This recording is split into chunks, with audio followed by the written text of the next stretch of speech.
नमस्कार दोस्तों, स्वागत है आपका येस प्रेप एकेडमी के यूट्यूब प्लेटफॉर्म पर। करंट अफेयर के अंतर्गत कॉमनवेल्थ गेम्स के बारे में हम डिस्कस करने जा रहे हैं।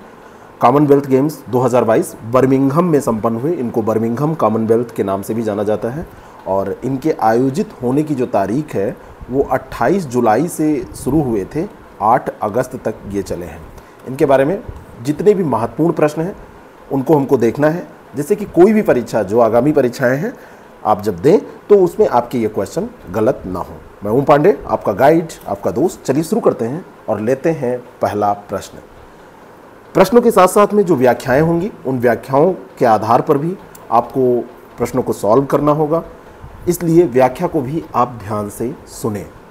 कोशिश ये होनी चाहिए हमारी कि किसी भी अध्ययन को कितने कंसाइज वे में हम कर पाते हैं, कितने छोटे रूप में उसको तैयार कर पाते हैं। बनाने को तो इसमें खींच तान के 50 क्वेश्चन भी बना दिए जाए, लेकिन ये 20 क्वेश्चन और इनका एक्सप्लेनेशन अगर आप तैयार कर लेते हैं तो आपका पूरा ये जीके जीएस जो राष्ट्रमंडल खेलों के बारे में है वो तैयार हो जाएगा।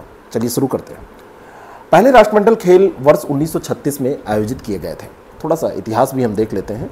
और दूसरा है कि हाल ही में 22वें राष्ट्रमंडल खेल बर्मिंघम में संपन्न हुए। तो कॉमनवेल्थ गेम्स आज के नहीं हैं, बहुत पुराने हैं, लेकिन पहला जो शुरू हुआ था, आयोजित जो हुआ था वो 1930 में हुआ था, 1936 में नहीं हुआ था। और 22वां राष्ट्रमंडल खेल बर्मिंघम में हुआ है, ये बिल्कुल सही बात है। और 1930 में जो राष्ट्रमंडल खेल हुआ था ये हैमिल्टन में हुआ था, और हैमिल्टन एक कनाडा का शहर है, कैनेडियन शहर है, तो इसको याद रखिएगा, कनाडा से ये शुरू हुआ था। तो यहाँ पर डी ऑप्शन करेक्ट हो जाएगा, दूसरा केवल यहाँ सही है। 1930 से 1950 तक ब्रिटिश एम्पायर गेम के नाम से इनको जाना जाता था। 1930 से और 1950 तक इसको कहा जाता था ब्रिटिश एम्पायर गेम। और उसके बाद में 1954 से 66 तक जब इनका आयोजन हुआ तो एम्पायर एंड कॉमनवेल्थ गेम्स कहा गया। फिर 70 से 74 तक ब्रिटिश कॉमनवेल्थ गेम्स के नाम से जाना गया, और उसके बाद में अब इसको कॉमनवेल्थ गेम्स या राष्ट्रमंडल खेलों के नाम से जाना जाता है। तो एक ये इसका इतिहास भी आपका क्लियर हो गया। नेक्स्ट क्वेश्चन है राष्ट्रमंडल खेलों के आयोजन वर्ष और स्थान के संदर्भ में। इससे भविष्य में कहाँ पर आयोजन होना है ये भी आपका तैयार हो जाएगा। 2014 में ग्लासगो में हुआ था। 2018 में जो आयोजन हुआ था वो गोल्ड कोस्ट में हुआ था। गोल्ड कोस्ट में ये आयोजन हुआ था, तो यहाँ पर वैंक्यूवर जो दिया है ये गलत दिया है। और वर्ष 2022 में ये बर्मिंघम में, और 2026 मत भूलिएगा ये विक्टोरिया में आयोजित किया जाना है। और विक्टोरिया पड़ता है, विक्टोरिया प्रांत ऑस्ट्रेलिया में, मोस्ट इम्पॉर्टेंट है। तो 1, 3 और 4 सी ऑप्शन इसका बिल्कुल करेक्ट हो जाएगा। पहला प्रश्न जो हमने किया वो इतिहास के बारे में था, दूसरा आयोजन के बारे में। अब हम बढ़ रहे हैं भारत की ओर। राष्ट्रमंडल खेलों के बारे में यहाँ पर आपको बताना है कि भारत ने केवल एक बार इस खेल की मेजबानी की है। इसमें 78 देशों के एथलीट भाग लेते हैं। पहला स्टेटमेंट बिल्कुल सही है। 2010 का कॉमनवेल्थ गेम्स यहाँ पर हुआ था, और कॉमनवेल्थ गेम्स का घोटाला भी हुआ था। उस घोटाले के रूप में तो कम से कम आपको ये याद ही होगा। देश के लिए बहुत ही गौरव का विषय होता है इतने बड़े खेल आयोजन होना, लेकिन जब घोटाले हो जाते हैं तो उससे भी ज़्यादा बदनामी होती है। तो एक बार ये आयोजन हुआ, और कॉमनवेल्थ गेम्स में वर्तमान समय में ये 56 देश हैं जो इसमें पार्टिसिपेट करते हैं, है ना। राष्ट्रमंडल के 56 सदस्य हैं जो इसमें पार्टिसिपेट करते हैं, लेकिन 78 देशों के एथलीट जो कहा जा रहा है, 72 राष्ट्रमंडल खेल संघ हैं, तो 78 जो कहा जा रहा है ये गलत है। 56 सदस्य हैं, राष्ट्रमंडल के 56 सदस्य हैं, और इन 56 सदस्यों के 72 राष्ट्रमंडल खेल संघ हैं। राष्ट्रमंडल खेल संघ की अगर बात की जाए, खेल संघ, तो इनकी संख्या है 72। तो ये इसमें पार्टिसिपेट करते हैं। 78 देशों के एथलीट नहीं, 56 देशों के ये एथलीट होते हैं, और इतने राष्ट्रमंडल संघ होते हैं। तो पहला इसका सही है और बाकी दूसरा इसका गलत हो जाएगा। राष्ट्रमंडल खेल 2022 के संदर्भ में पहला स्टेटमेंट है कि इस बार इस खेल में असत्य कथन आपको चुनना है। असत्य कथन जो यहाँ पे गलत दिया हुआ है, इस बार इस खेल में निशानेबाजी को शामिल नहीं किया गया था। और दूसरा है इस बार महिला क्रिकेट को कॉमनवेल्थ गेम्स में शामिल किया गया था। वर्ष 2018 में जब राष्ट्रमंडल खेल आयोजित हो रहे थे तो निशानेबाजी को शामिल किया गया था, लेकिन 2022 के खेल में इसे खेल सूची से बाहर कर दिया गया। तो ये बात बिल्कुल सही है कि इस बार निशानेबाजी को शामिल नहीं किया गया था, निशानेबाजी को इस बार शामिल नहीं किया गया था। और जो महिला T20 क्रिकेट है इसको पहली बार राष्ट्रमंडल खेलों में शामिल किया गया इस बार। और पुरुषों की जो क्रिकेट की बात अगर हम करें तो पुरुष क्रिकेट को भी अभी भी राष्ट्रमंडल खेलों से बाहर रखा गया है, ये ध्यान रखिएगा। महिला क्रिकेट को कॉमनवेल्थ गेम्स में शामिल किया गया है। असत्य कथन आपको बताना है तो यहाँ पर इस बार इस खेल में निशानेबाजी को शामिल नहीं किया गया है, ये भी बात सही है, ये भी बात सही है। तो यहाँ पर हो जाएगा ना तो एक ना ही दो, असत्य कोई नहीं है, दोनों सही हैं। और अभी भी पुरुष क्रिकेट इससे बाहर है। कॉमनवेल्थ गेम्स 2022 के बारे में सही कथन आपको बताना है। भारत ने बर्मिंघम में कुल 63 पदक जीते, बर्मिंघम में ये खेल आयोजित किए गए। और दूसरा है कि भारत ने पिछले कॉमनवेल्थ से इससे ज़्यादा का पदक जीते थे, जो पिछला कॉमनवेल्थ था उसमें ज़्यादा पदक जीते थे। 2018 की अगर हम बात करें, 2018 में इससे पहले हुआ था तो भारत ने 64 पदक जीते थे। कितने? 64 पदक जीते थे 2018 में। 2022 में जो हुआ तो 2022 में भारत ने कुल 61 पदक जीते हैं। तो 63 भी गलत दिया है यहाँ पर, और पिछले बार में ज़्यादा ये जीते थे, ये बात सही दी है। सत्य आपको बताना है तो केवल 2 सही हो जाएगा। 61 पदक कुल जीते हैं। 2018 में भारत ने ज़्यादा पदक जीते थे, 2018 में भारत ने 64 पदक जीते थे और इस बार 61 पे ही ये रह गया। वर्ष 2022 के राष्ट्रमंडल खेलों का आधिकारिक शुभंकर क्या था? एक शुभंकर घोषित किया जाता है, मस्कट घोषित किया जाता है, वो आपसे पूछा जा रहा है। तो इस बार का जो मस्कट था वो था पेरी द बुल। क्या था? Perry the bull. C option इसका बिल्कुल करेक्ट हो जाएगा। 10 वर्ष की एक छोटी बच्ची ने इसे डिजाइन किया था। जिसने इसको डिजाइन किया था उसकी उम्र केवल 10 ईयर, 10 साल की एक छोटी बच्ची ने इसको डिजाइन किया था। कॉमनवेल्थ गेम्स 2022 के बारे में यहाँ पर आपको सत्य कथन बताने हैं। उद्घाटन समारोह में भारतीय ध्वजवाहक मीराबाई चानू थी, और दूसरा है कि समापन समारोह में भारतीय ध्वजवाहक PB सिंधु थी। वर्ष 2022 का जो बर्मिंघम में राष्ट्रमंडल खेलों का आयोजन हुआ 28 जुलाई से 8 अगस्त तक हुआ, ये डेट मत भूलिएगा, ये डेट आपसे पूछी जाती है, और 8 अगस्त तक इसका आयोजन किया गया। तो PB सिंधु और नीरज चोपड़ा उद्घाटन समारोह में ध्वजवाहक थे। पहला तो गलत हो गया। और जो समापन समारोह हुआ, समापन समारोह में निकहत जरीन और शरत कमल को चुना गया। समापन समारोह में निकहत जरीन, याद करते चलिए, निकहत। क्वेश्चन केवल ये नहीं कि बस गलत चीज़ें जान लिया वह हो गया, आप सीखिए कैसे तैयारी की जाती है। तो जो गलत हुआ तो उसकी जगह पे सही क्या होगा ये भी तो आपको बताना है। और शरत कमल, ये 2 लोग थे।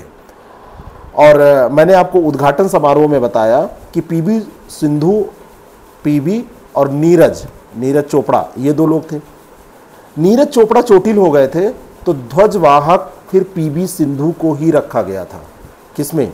यहाँ पर उद्घाटन समारोह में केवल PB सिंधु ही बची थी। तो यहाँ पे उद्घाटन समारोह में मीराबाई चानू नहीं है, PB सिंधु हो जाएंगी, और यहाँ पे निकहत जरीन और शरत कमल। तो यहाँ दोनों के दोनों सत्य पूछा जा रहा है, ये गलत हो जाएंगे। निम्नलिखित कथनों में से कौन सा सही कथन है उसका चयन करना है।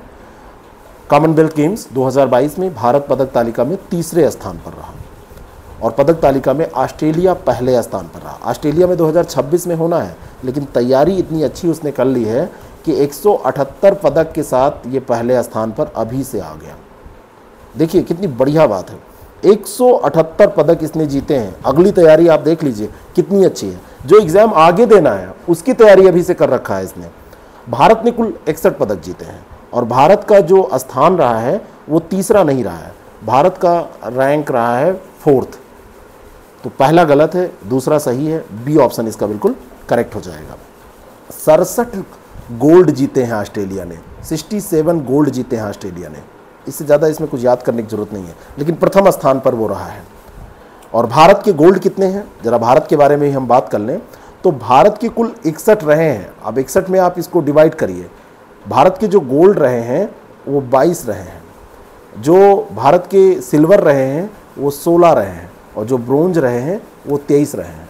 तो ये आप जोड़ेंगे तो ये 61 आ जाएगा आपका। ठीक है, ये 61 टोटल भारत ने जीता है।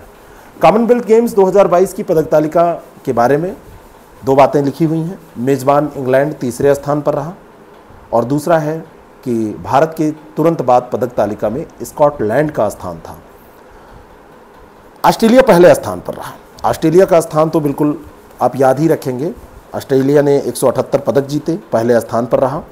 दूसरे स्थान पर जो रहा है वो इंग्लैंड रहा है और इंग्लैंड के पदक बहुत कम नहीं है। लगातार आप समझ लीजिए कि जब भी आप कभी आंकड़े पढ़ेंगे तो आपको आंकड़े ऐसे ही मिलेंगे, जो मेज़बान रहता है वो ज़्यादा पदक जीतता है, तो यहाँ पे कंफ्यूज मत कीजिएगा। 178 इसके हैं और 176 इसके हैं, ठीक है। लेकिन अगर आपसे टोटल पूछ लिए जाए कि किसके स्वर्ण ज़्यादा हैं, तो मैंने अभी आपको बताया था कि पदक तालिका में 67 स्वर्ण हैं ऑस्ट्रेलिया के और स्वर्ण जो इंग्लैंड के हैं वो 57 हैं। तो स्वर्ण भी ऑस्ट्रेलिया के ही ज़्यादा हैं। ऐसे क्वेश्चन कभी कभी ट्रिकी बनाए जाते हैं। और मेज़बान जो इंग्लैंड है वो दूसरे स्थान पर रहा है, न कि तीसरे स्थान पर, तो ये सेकंड पोजीशन पर रहा है। और भारत के तुरंत बाद पदक तालिका में ये कह रहे हैं कि अगले स्थान पे जो भारत का स्थान रहा है, भारत के बाद में कौन रहा है, ये कह रहे हैं कि पदक तालिका में स्कॉटलैंड का स्थान रहा है। तो भारत चौथे स्थान पर रहा है, ये आपको पता है। भारत का स्थान जो रहा है वो फोर्थ रहा है। न्यूजीलैंड का जो स्थान रहा है वो पांचवा रहा है। तो ये स्कॉटलैंड नहीं, न्यूजीलैंड है। स्कॉटलैंड छठे स्थान पर रहा है, ये छठे स्थान पे। तो दोनों के दोनों स्टेटमेंट यहाँ पर गलत हो जाएंगे। ए ऑप्शन इसका करेक्ट है। राष्ट्रमंडल खेल 2022 में शामिल देशों में से कितने देशों ने कोई पदक नहीं जीता? 72 देश इसमें शामिल हुए। 72 देश, अभी मैंने शुरू में बताया था ना कि जो संघ है, खेल संघ, वो 72 खेल संघ हैं, तो 72 देश इसमें शामिल हुए। और 72 देशों में से 43 देश ऐसे निकले जिन्होंने कोई पदक ही नहीं जीता। सी ऑप्शन इसका बिल्कुल करेक्ट हो जाएगा। कोई पदक नहीं जीता है ना। और नहीं, 43 देशों ने कोई ना कोई पदक जीता है, एक्सट्रीमली सॉरी, 43 देशों ने कोई ना कोई पदक जीता है। तो 72 में से आप 43 निकाल दीजिए तो आपका बचेगा 9 और 2 29 देश ऐसे रहे हैं जिन्होंने कोई पदक नहीं जीता है। 29 देश ऐसे रहे हैं जिन्होंने कोई पदक नहीं जीता है। 43 देश ऐसे रहे जिन्होंने कोई ना कोई पदक जीता है। गलत कथन आपको बताना है। पदक तालिका में अंतिम स्थान पर संयुक्त रूप से 4 देश रहे। और दूसरा है कि अफ्रीका महाद्वीप में शीर्ष स्थान पर दक्षिण अफ्रीका रहा। तो बर्मिंघम राष्ट्रमंडल खेल 2022 में अंतिम स्थान पर संयुक्त रूप से 4 देश रहे हैं और इन चारों देशों का नाम भी आप याद कर लीजिए। एक इसमें रहा है माल्टा, माल्टा के बाद में दूसरा रहा है नौरू, ये अंतिम स्थान पर रहे हैं। एक इसमें रहा है न्यू और एक यहाँ रहा है वनवातु। ये चारों का स्थान सेम रहा। चारों देशों ने, प्रत्येक देश ने ये एक एक पदक जीते हैं, तो ये तो सत्य हो गया। और अफ्रीका महाद्वीप में शीर्ष स्थान नाइजीरिया का रहा है। किसका रहा है? नाइजीरिया का शीर्ष स्थान रहा है। तो दूसरा गलत है, पहला सही है। गलत पूछा जा रहा है तो केवल 2 हो जाएगा। राष्ट्रमंडल खेल 2022 में भारत के लिए पहला पदक किसने जीता? पहला पदक किसने जीता था? महाराष्ट्र के एक सांगली स्थान के रहने वाले युवक हैं। महाराष्ट्र में एक स्थान पड़ता है सांगली, तो सांगली के रहने वाले हैं संकेत सरगर। क्या नाम है? संकेत सरगर। संकेत सरगर ने वेट लिफ्टिंग में, क्योंकि इनका ये पहला पदक है देश के लिए, पहला पदक था, देश का खाता यहीं से खुला था, तो इनका क्षेत्र भी पूछा जा सकता है। इन्होंने जीता क्या था? रजत पदक। तो वेट लिफ्टिंग में संकेत सरगर ने रजत पदक जीत के खाता खोला था, पहला पदक दिलाया था, ठीक है। और पहला, अगर आपसे स्वर्ण पूछ लिया जाए कि पहला गोल्ड किसने जीता था, तो आप बताइए। ये जीता था मीराबाई चानू ने। मीराबाई चानू ने भारोत्तोलन में जीतेंगी ये। मीराबाई चानू ने पहला गोल्ड जीता था देश के लिए, लेकिन पहला पदक रजत ही सही, लेकिन खाता खोला था संकेत सरगर ने। C option. अगला प्रश्न है जिसमें सत्य कथन आपको बताने हैं। भारत ने सर्वाधिक पदक कुश्ती में जीते और दूसरा है, दूसरी सबसे अधिक पदक देने वाली स्पर्धा बैडमिंटन थी। तो भारत ने कुश्ती में टोटल जो है 12 पदक जीते हैं और 12 में से 6 गोल्ड भी हैं। ये आपका कुश्ती हो गया, ये गोल्ड है और ये टोटल है, टोटल 12 और इसमें से गोल्ड जो है 6। तो पहला स्टेटमेंट तो सही है। लेकिन दूसरी जो स्पर्धा रही है वो आपकी वेट लिफ्टिंग रही है, भारोत्तोलन रही है। दूसरी क्या रही है? भारोत्तोलन रही है। भारोत्तोलन में भारत ने जो जीते हैं उसमें पदकों की संख्या है 10 और 10 में से 3 स्वर्ण हैं। ठीक है, तो ये दूसरा गलत है, पहला सही है, सत्य बताना है। तो यहाँ देखिए बी ऑप्शन पे दिया है। आजकल आयोग भी ऐसे कर रहा है, तो इसको ध्यान रखिएगा। अगला प्रश्न है, पहला स्टेटमेंट है, सत्य कथन आपको बताना है। Bhavina Patel para table tennis स्पर्धा से संबंधित है। और दूसरा है निकहत जरीन बॉक्सिंग से संबंधित है। तो Bhavina Patel para table tennis से संबंधित हैं और उन्होंने स्वर्ण जीता है, गोल्ड जीता है, इसी कारण से ये पूछा भी जा रहा है। निकहत जरीन बॉक्सिंग से संबंधित यहाँ पर दिया जा रहा है, तो निकहत जरीन बॉक्सिंग से संबंधित हैं कि नहीं है। राष्ट्रमंडल में इन्होंने भी स्वर्ण जीता है। तो दो बातें यहाँ पर, दोनों स्टेटमेंट, दोनों के दोनों स्टेटमेंट सही हैं। निकहत जरीन, अब जैसे जो लोग जैसे ध्वजवाहन अगर उन्होंने किया है, ध्वजवाहक रहे हैं, तो इम्पोर्टेंट हो जाएगा, है ना। तो और इनका क्षेत्र इम्पोर्टेंट हो ही जाएगा। इन्होंने जीता क्या है ये इम्पोर्टेंट हो जाएगा। तो निकहत जरीन बॉक्सिंग से संबंधित हैं, इन्होंने भी गोल्ड जीता है। दोनों के दोनों स्टेटमेंट यहाँ पर सही हो जाएंगे। तो ए ऑप्शन हमेशा सही से देख लीजिएगा कि कहाँ कहाँ पर ऑप्शन कौन कौन से दे दिए जाते हैं, है ना। कभी कभी जैसे आप सेट रहता दिमाग में कि ए में केवल 1 होगा, बी में केवल 2 होगा, ऐसा नहीं है। आयोग आजकल चेंज कर रहा है। तो ये दोनों बातें यहाँ पर सही दी हुई हैं। अगला प्रश्न है, निम्नलिखित में से किस खिलाड़ी ने राष्ट्रमंडल खेल में स्वर्ण पदक नहीं जीता? इसमें 4 नाम हैं, इनमें से 3 स्वर्ण पदक जीतने वाले नाम हैं। एंधोस पाल, इन्होंने एथलेटिक्स में गोल्ड जीता है और एथलेटिक्स में जीता है। शरद कमल की बात अगर हम करें तो टेबल टेनिस खिलाड़ी हैं ये, इन्होंने भी गोल्ड जीता है।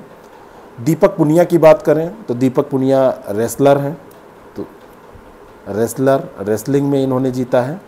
ठीक है, तो इन्होंने भी गोल्ड जीता है। सुशीला देवी, ये जूडो खिलाड़ी हैं। सुशीला देवी क्या है? जूडो, और इन्होंने क्या जीता है? सिल्वर जीता है। तो गोल्ड नहीं जीता है किसने? सुशीला देवी ने। तेजस्विन शंकर के बारे में सत्य कथन आपको बताना है। लंबी कूद के खिलाड़ी हैं और दूसरा है लंबी कूद में राष्ट्रमंडल खेलों में भारत के लिए पहला पदक जीता है। राष्ट्रमंडल खेल में कूद में ही इन्होंने जीता है, लेकिन लंबी कूद नहीं, ये हाई जंप के हैं। किसके हैं? हाई जंप के, ऊंची कूद जिसे कहते हैं। और इन्होंने जो दूसरा स्टेटमेंट दिया है, तो इन्होंने यहाँ पे भी लंबी कूद देखिए दिया हुआ है। इन्होंने क्या किया है, इसमें एक तो लंबी कूद दिया है, ये तो गलत है ही है। राष्ट्रमंडल खेलों में भारत के पहला पदक जीता है, ये भी गलत दिया है, क्योंकि पहला पदक जीतने का काम किसने किया था? पहला पदक जीतने का काम अभी हमने बताया है, उसको कमेंट करके आप बताना। आप देखिए याद है आपको कि नहीं है, क्योंकि इतनी जल्दी भूलेंगे तब तो काम नहीं चलेगा। संकेत सरगर ने पहला जीता था। तो इन्होंने हाई जंप में, ऊंची कूद में कौन सा पदक जीता था ये भी याद रखिएगा। तो इन्होंने कांस्य पदक जीता था। 2.22 मीटर की ऊंची कूद लगाई थी और इसमें कांस्य पदक जीता था इन्होंने, कांस्य। तो दोनों के दोनों स्टेटमेंट यहाँ पर सही पूछा जा रहा है, तो दोनों गलत हैं। डी ऑप्शन इसका करेक्ट हो जाएगा। निम्नलिखित में से किस कुश्ती खिलाड़ी ने राष्ट्रमंडल खेल 2022 में स्वर्ण पदक नहीं जीता? दीपक पुनिया, साक्षी मलिक, अंशु मलिक, बजरंग पुनिया। वैसा ही प्रश्न है, नए खिलाड़ी आ गए हैं। दीपक पुनिया के बारे में जहाँ तक हम बात करें तो इन्होंने जीता ही है रेसलिंग में और कुश्ती में। 65 किलोग्राम का जो वर्ग होता है उसमें इन्होंने जीता है। साक्षी मलिक की अगर हम बात करें तो 62 किलोग्राम वर्ग में फ्री स्टाइल कुश्ती में इन्होंने 62 केजी वाले वर्ग में जीता है, इन्होंने भी गोल्ड जीता है। अंशु मलिक की अगर हम बात करें तो अंशु मलिक, अब इन्होंने ये बढ़िया इन्होंने खेला, लेकिन ये 57 किलो वर्ग में रजत पदक ही ये केवल जीत पाई। इन्होंने क्या जीता? रजत पदक, है ना, ब्रॉन्ज ये जीत पाई और इनका वर्ग था 57 केजी, 57 केजी में ये रजत जीत पाई थी। तो इनका जो नाम है ये गोल्ड में नहीं रहा, 57 केजी में था, ये तो सही है। और अंशु मलिक क्या थी? अंशु मलिक क्या थी ये कमेंट करके ज़रा बताइएगा। अरे कुश्ती खिलाड़ी थी, ऊपर ही लिखा हुआ है, तुरंत कमेंट करके बताना चाहिए। और बजरंग पुनिया ने 65 किलोग्राम वर्ग में जीता ही है, और ये भी ध्यान रखिएगा। अच्छा, एक मिनट यहाँ ये बताइएगा कि बजरंग पुनिया का तो 65 किलोग्राम वर्ग मुझे कंफर्म है, इसका आंसर तो सी हो जाएगा, अंशु मलिक ने नहीं जीता है। इनका दीपक पुनिया का वर्ग क्या है? मैं कुछ कंफ्यूज हो रहा हूँ। दीपक पुनिया, बजरंग पुनिया, इनका वर्ग क्या है? तो बजरंग पुनिया का तो 65 केजी है, दीपक पुनिया का वर्ग क्या है, कितने किलोग्राम वाले में इन्होंने किया है? तो ये थोड़ा सा मुझे थोड़ा सा लग रहा है कि ये दीपक पुनिया का केजी वर्ग कितना है, ये थोड़ा सा, ये शायद 86 केजी में है क्या? मेरे ख्याल से 86 केजी वाले में दीपक पुनिया ने जीता है, ठीक है ना। 86, इसको 86 करिए, ये 65 मत रखिए, इसको 86 कर लीजिए। 65 में बजरंग, दोनों पुनिया है ना, इसी कारण से कन्फ्यूजन हुआ है। तो 65 ये बजरंग पुनिया है और ये 86 हो जाएंगे। कभी कभी वर्ग आपसे पूछ लेता है, इसीलिए मैंने इसको सुधारा। कॉमनवेल्थ गेम्स महिला क्रिकेट के संदर्भ में सत्य कथन आप चुनिए। तो महिला क्रिकेट को पहली बार राष्ट्रमंडल खेलों में शामिल किया गया। और दूसरा स्टेटमेंट है कि महिला T20 क्रिकेट का फाइनल भारत और इंग्लैंड के बीच में खेला गया। भारत को फाइनल में हराकर रजत पदक से संतोष करना, हारकर, सही है, हारकर रजत पदक से संतोष करना पड़ा। ये 3 स्टेटमेंट हैं। पहले स्टेटमेंट पर ध्यान दीजिए, महिला क्रिकेट को पहली बार राष्ट्रमंडल खेलों में शामिल किया गया है, क्या ये बात सही है? महिला T20 क्रिकेट को राष्ट्रमंडल खेल 2022 में पहली बार शामिल किया गया है, न कि महिला क्रिकेट को T20। तो पहला तो ये गलत हो गया। और महिला T20 क्रिकेट का फाइनल भारत और इंग्लैंड के बीच में खेला गया, ये बात बिल्कुल सही है, क्या ये सही है? बताइए। T20 का फाइनल भारत और इंग्लैंड के बीच में खेला गया, ये सही है? ये गलत है, यहाँ पर ये गलत हो जाएगा, क्योंकि भारत और ऑस्ट्रेलिया के बीच में खेला गया और भारत फाइनल में हारा है। और भारत फाइनल में हार के इसने क्या जीता है? भारत ने रजत पदक जीता है, ठीक है, रजत पदक जीता है। तो हारकर रजत पदक इसको जीतना पड़ा, ये तो बात बिल्कुल सही है, इसमें कोई दिक्कत नहीं है। और अगर कहाँ से आपसे पूछ लिया जाए थर्ड स्थान पर कौन रहा, तो वो रहा है न्यूजीलैंड, वो न्यूजीलैंड रहा है, ठीक है। तो इसका तीसरा केवल सही हो जाएगा, केवल 3 सही हो जाएगा। और यहाँ पर अगर हम सेट करें कि पहला और तीसरा सही है, तो महिला T20 क्रिकेट को पहली बार, महिला T20 क्रिकेट, यहाँ पर अगर हम जोड़ दें T20 क्रिकेट, तो ये बी ऑप्शन इसका बिल्कुल करेक्ट हो जाएगा। महिला क्रिकेट नहीं, महिला T20 क्रिकेट को पहली बार शामिल किया गया है। अगला जो प्रश्न है, कॉमनवेल्थ गेम्स में ट्रिपल जंप, कॉमनवेल्थ गेम्स में ट्रिपल जंप गोल्ड मेडल जीतने वाले भारतीय कौन बने हैं? एल्डोस पॉल, वीर विक्रांत, चिराग संथिया, जगमोहन सिंह, बताइए। केरल के हैं ये एल्डोस पॉल, और राष्ट्रमंडल खेलों में पुरुषों की ट्रिपल जंप में इन्होंने स्वर्ण पदक जीता है। और स्वर्ण पदक जीतने वाले ये पहले भारतीय बने हैं, अभी तक इसमें किसी ने जीता नहीं था। 17.03 मीटर की ये सबसे जंप लगाई, कूद लगाई, और उसमें भारत का ये पहला राष्ट्रमंडल खेल जो बर्मिंघम का हो रहा था, उसमें इस क्षेत्र में इन्होंने पहले भारतीय विजेता बने, पहली बार जीता है। ए ऑप्शन इसका बिल्कुल करेक्ट हो जाएगा। संबंध इनका केरल से है, ठीक है। अगला जो प्रश्न है, और ये अंतिम प्रश्न भी है, PV सिंधु के बारे में। उन्होंने बैडमिंटन एकल स्पर्धा में स्वर्ण पदक जीता है। और दूसरा है कि फाइनल में उन्होंने ऑस्ट्रेलिया की एला मार्टिन को हराया है। और तीसरा है, सिंधु ने राष्ट्रमंडल में एकल स्पर्धा में पहली बार स्वर्ण पदक जीता है। 8 अगस्त का दिन, अंतिम दिन, PV सिंधु ने बर्मिंघम में महिला सिंगल्स के फाइनल बैडमिंटन मैच में कनाडा की एक खिलाड़ी हैं मिशेल ली, इनका नाम भी याद रखिएगा, मिशेल ली। तो मिशेल ली को हराया, मिशेल ली को हराकर इन्होंने क्या जीता? स्वर्ण पदक जीता, ये बिल्कुल सही है। फाइनल में उन्होंने ऑस्ट्रेलिया की एला मार्टिन को हराया, तो ये गलत हो जाएगा, क्योंकि ये मिशेल ली को हराया है और ये कनाडा की हैं, ये भी याद रखिएगा, कनाडा की। तो दूसरा तो आप जान ही गए गलत है। और सिंधु ने राष्ट्रमंडल में एकल स्पर्धा में पहली बार स्वर्ण पदक जीता है, क्या ऐसा सही है? बिल्कुल सही है। इससे पहले वो जीती हैं, लेकिन 2014 की अगर हम बात करें तो 2014 में उन्होंने कांस्य जीता था, 2018 की बात करें तो उन्होंने रजत जीता था, और 2022 की बात करें तो इन्होंने गोल्ड जीता। क्रम से ये बढ़ती चली गई। तो पहला और तीसरा यहाँ पर सही हो जाएगा, डी ऑप्शन इसका बिल्कुल करेक्ट हो जाएगा। बात समझ में आई? तो ये सारी चीज़ें आप दिमाग में रखिएगा। एक बार एक फैक्ट मैं आपको फिर से रिवाइज कराना चाहता हूँ, क्योंकि मुझे लग रहा है कि हो सकता है कि आप लोगों को कन्फ्यूज़न हो। राष्ट्रमंडल के 56 सदस्य हैं, लेकिन 72 राष्ट्रमंडल खेल संघ हैं जो कि इसमें पार्टिसिपेट करते हैं। क्वेश्चन नंबर 3 में हमने इसको डिस्कस किया था, तो इसको देखिए, 78 देशों के एथलीट यहाँ पे दिया है तो गलत है, ये 72 खेल संघ हैं जो पार्टिसिपेट करते हैं। कंफ्यूज बिल्कुल मत होइएगा। राष्ट्रमंडल के 56 सदस्य हैं ये सही है, लेकिन 72 राष्ट्रमंडल खेल संघ हैं। कभी कभी आपसे पूछा जा सकता है कितने देशों के, तो 72 आप कहेंगे, 78 नहीं। इतना एक कन्फ्यूजन हो सकता था। बाकी एक क्वेश्चन में जो वो सेट गलत हुआ था, मैंने आपको उसको भी बता दिया है। तो आपको ये कैसा लगा? अगर अच्छा लगा तो आप इसको औरों तक पहुंचाइए। सारे क्वेश्चन लगभग इसमें कवर हो गए हैं और आपको इससे बाहर कुछ भटकने की ज़रूरत नहीं है। एक्सप्लेनेशन के साथ पूरा अगर ये तैयार कर लेंगे तो आप हर हाल में अच्छे प्रश्न कर पाएंगे। बाकी नीचे डिस्क्रिप्शन बॉक्स में भी हमारा नंबर दिया है और जो टेस्ट स्क्रॉल हो रहा है उस पर भी दिया है। अगर आप बीओ और आरओ के बारे में कुछ जानना चाहते हैं, तैयारी करना चाहते हैं, उसके कोर्स के डिटेल के बारे में कोई इन्फॉर्मेशन आपको चाहिए, तो आप 6307281212 पर मैसेज करके ये जानकारी ले सकते हैं। Thank you so much.